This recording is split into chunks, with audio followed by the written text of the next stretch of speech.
Thank you, Roger, and thank you, musicians. That was truly beautiful. And it is my joy and my honor to be with you again today and to bring you this message to help us look a little bit differently at what we see happening in the world right now.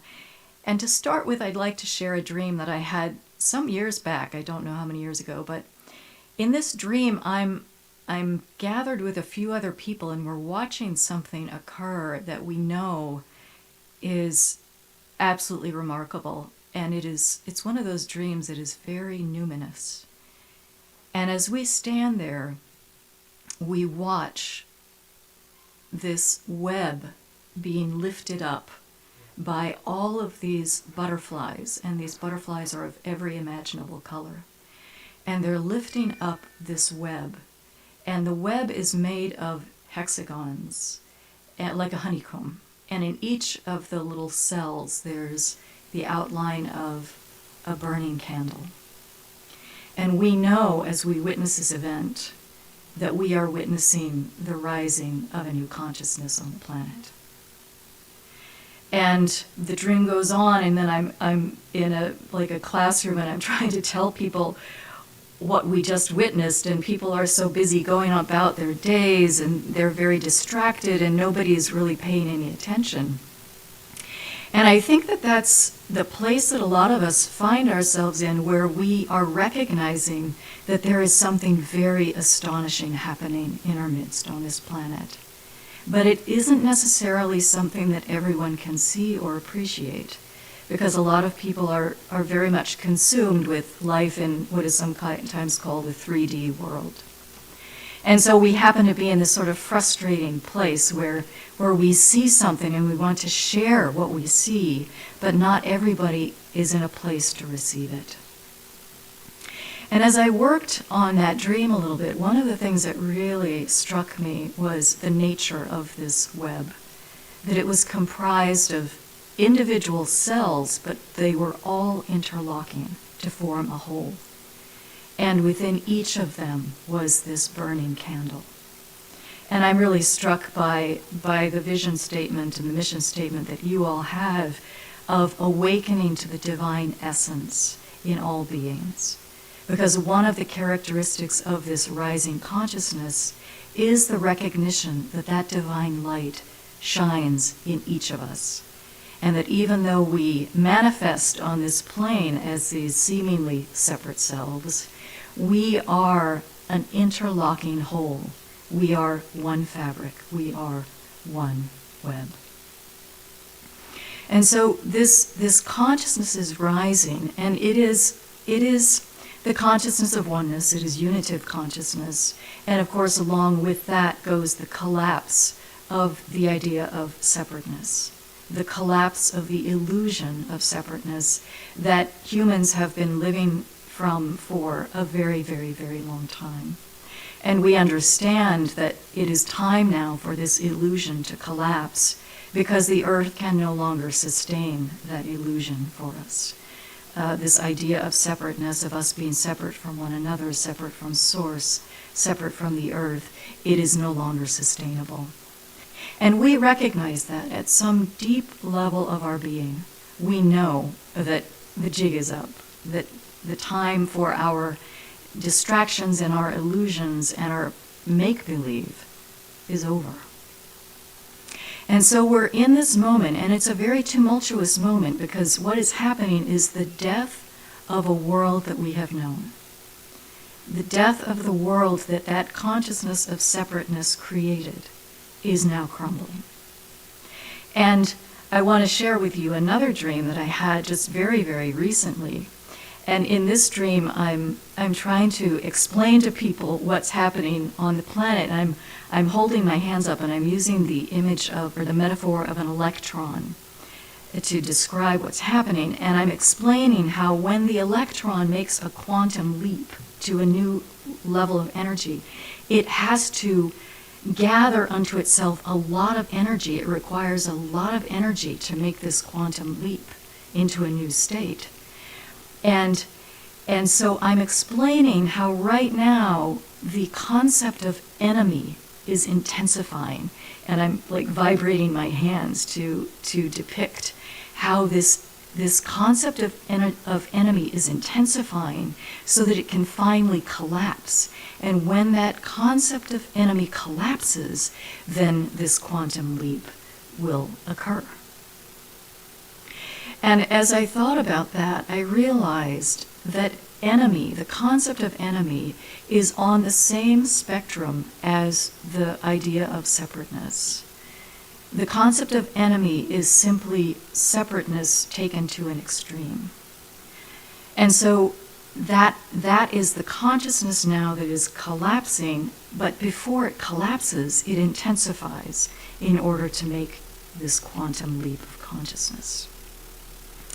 And I'm also aware that enemy, the idea of enemy, can take on many forms. We can see other people as an enemy. We can see other nations as an enemy. We can see our circumstances as an enemy. We can even see ourselves as an enemy, or aspects of ourselves as an enemy. And so we harbor this concept, this illusory concept of enemy within us, and by doing so, we are maintaining and sustaining a false sense of self. We are sustaining an illusory self that arises from this misconception of separateness. Now, many, many, many years ago, this was, I don't know how long, 20 years ago, I was on spiritual retreat, and I was in New Mexico, Ghost Ranch, New Mexico, which is one of my favorite places to go. And they have a gorgeous, gorgeous labyrinth there. This is up in northern New Mexico, and it's a place that's surrounded by these beautiful red cliffs and mesas, and just a vast expanse of sky and land. And I was walking this gorgeous labyrinth that they have outdoors, and I love the labyrinth, and I walk the labyrinth every chance that I get. It's been a very faithful, loyal companion on my own spiritual journey. And usually when I go with to the labyrinth, I have some sort of question that I'm posing, something that I want some insight into. But this time I didn't. I didn't have anything. I was just there. I was just experiencing the moment. I was walking, each step after the other and taking these twists and turns. And suddenly, out of the blue, this thought, this message was downloaded, and it said, "Release all concept of enemy." And it took me aback because I wasn't thinking about enemies, and I hadn't been even around people, and I hadn't had any occasion to to be harboring the concept of enemy. But that was the instruction: release all concept of enemy. And then it went on to say, there are no enemies. There are only those who do not know who they are. And that message for me was so potent because it was telling me that enemy is simply a concept. It has no basis in reality. It is simply an idea in the mind. And that there are no enemies in reality. There are no enemies. There are only those who do not know who they are. There are only those who do not know their own divine essence, who do not know the divine essence of all of us. Now, we can look around right now, especially here in this country, and we can see how the concept of enemy, the idea of enemy, is intensifying. We see that every day. We see the lengths to which the mind is going to keep this concept alive, such that even a pandemic, and pandemic is a word that means all people, even a pandemic would be cast in the light of enemy. And so it's this idea is intensifying, and I believe it's quite deliberate. It's like this: the mind is is attempting to release itself from its own illusion by taking that illusion to such a ludicrous extreme that it recognizes it has no merit, that it is empty. There's that children's story, The Emperor Has No Clothes. Well, the mind is doing this. It is intensifying these illusory concepts until it can perceive for itself fully that it has no clothes. This idea of enemy is empty. Now, this, I think that our country is experiencing this intensification, I believe, to a greater extreme than in most other places in the world. And I believe that that is because we as a culture are so wedded to the idea of individualism. We hold that idea of individualism in the core of our collective psyche. And so, of course, letting go of this idea of separateness, letting go of this idea that there is such a thing as a separate individual, is more tumultuous for this culture than for most, because it is the collapse of our own self-understanding. And I believe that that is why this concept of enemy is intensifying to such a degree in this country. Now, one of the things that I liken this to is back in the day, before they had managed to break the sound barrier, people believed that it wasn't possible to break the sound barrier, because planes, when they got to a certain speed, the plane would begin to shake and shake and rattle, and it was believed that the plane would fly apart if it flew any faster, if it broke that sound barrier. And what was actually happening aerodynamically was that the plane was approaching the speed of its own sound, the sound of its own engines. And so it was running into its own sound waves, and it was compressing those sound waves such that it was creating this very, very turbulent ride. And most pilots at that point backed off because they believed that it wasn't possible to break this so-called sound barrier. But once finally somebody decided that they were going to just keep accelerating. And once they broke through that barrier of their own sound waves, then it became completely still. And that's when they realized that the sound barrier, it isn't really a barrier. And I think that that's what we are experiencing right now collectively.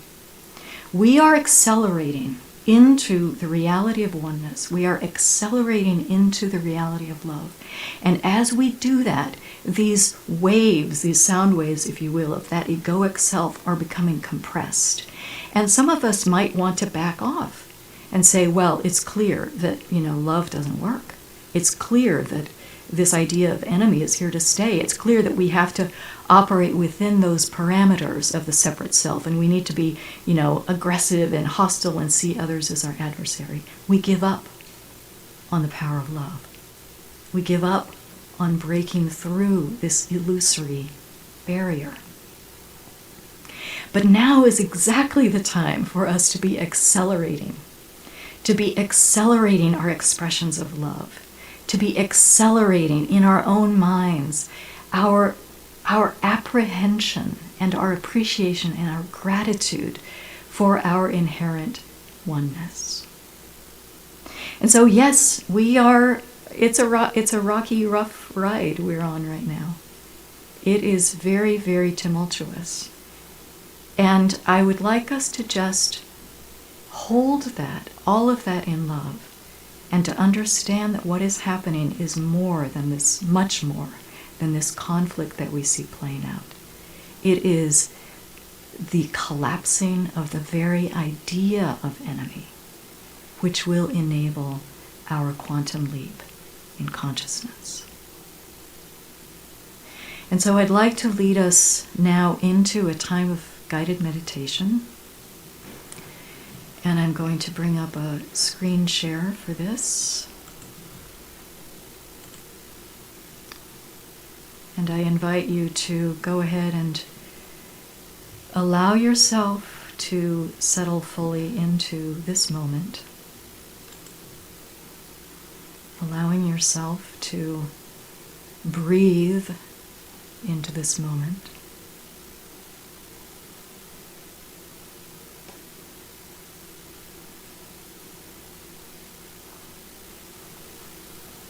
Bringing your awareness to the sensations of the body.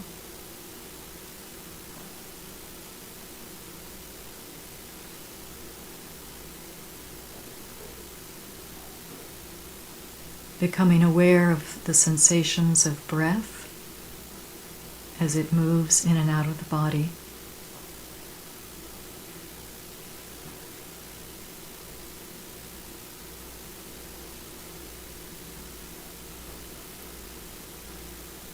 And now gently bring your awareness to the heart center.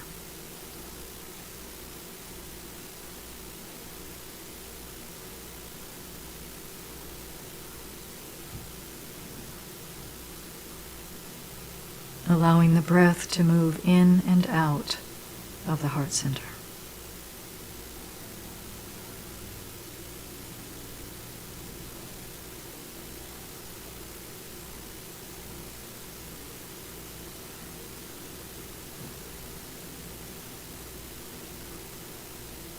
With each breath, allowing the heart center to expand more fully.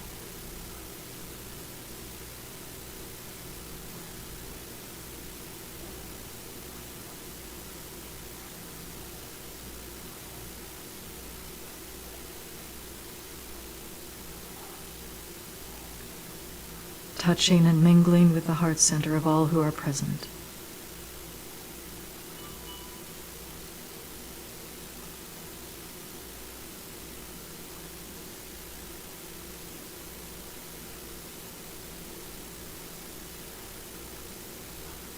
And welcoming the spirit entities and guides that are in our midst, that are here to support us.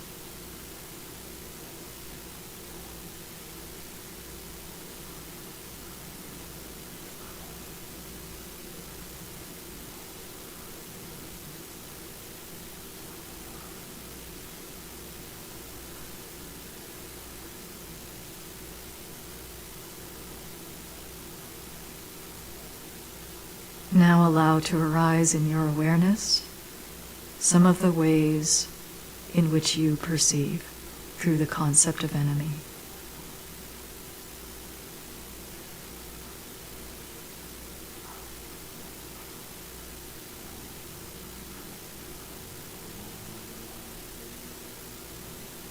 Let yourself become aware of how you perceive others, the world, your circumstances, yourself as enemy.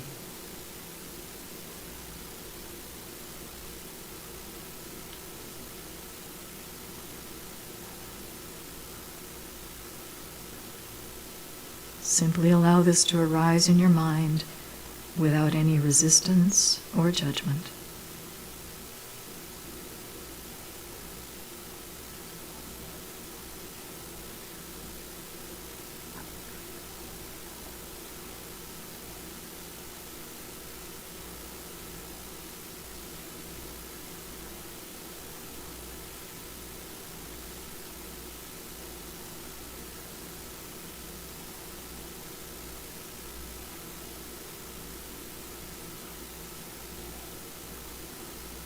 Now allow yourself to feel the aspect of you that has labored through life, living from this concept.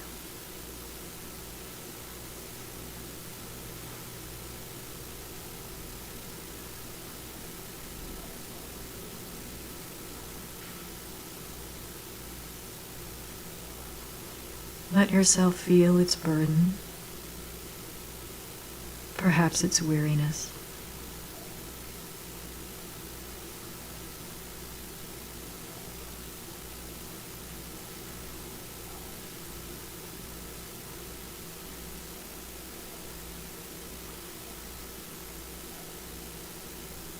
Hold that aspect of yourself in gentleness and compassion.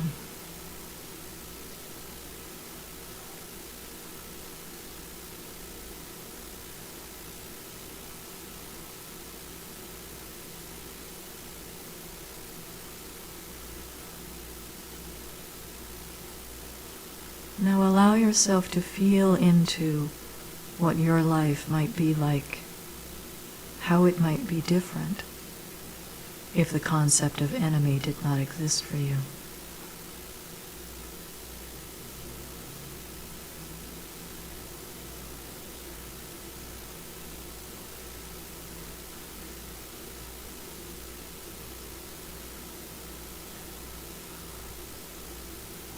How might your experience of the world be different?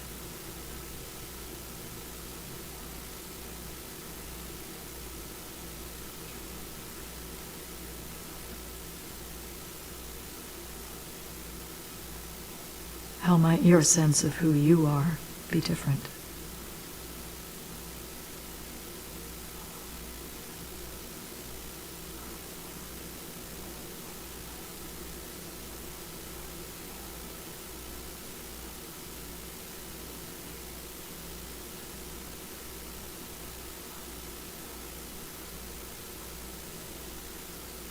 If you are ready, say to yourself, I am willing to accept that enemy is an illusory concept.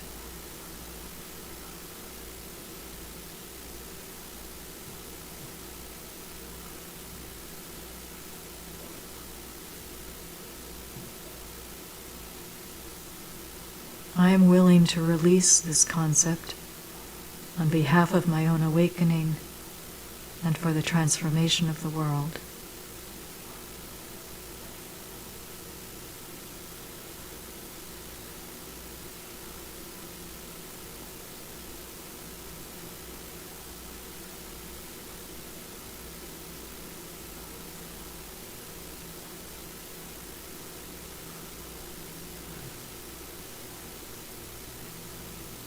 I am willing to experience fully my own divine essence and to recognize the divine essence of all.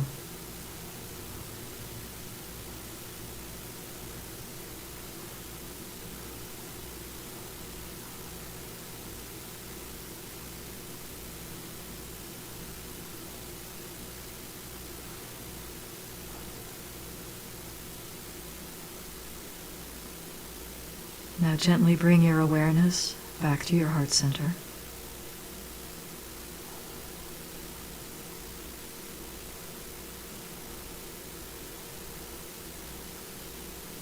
Back to the breath.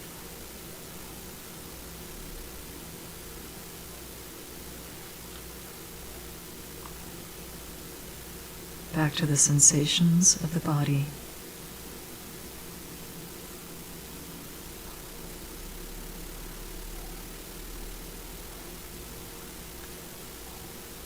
And when you're ready, you can open your eyes.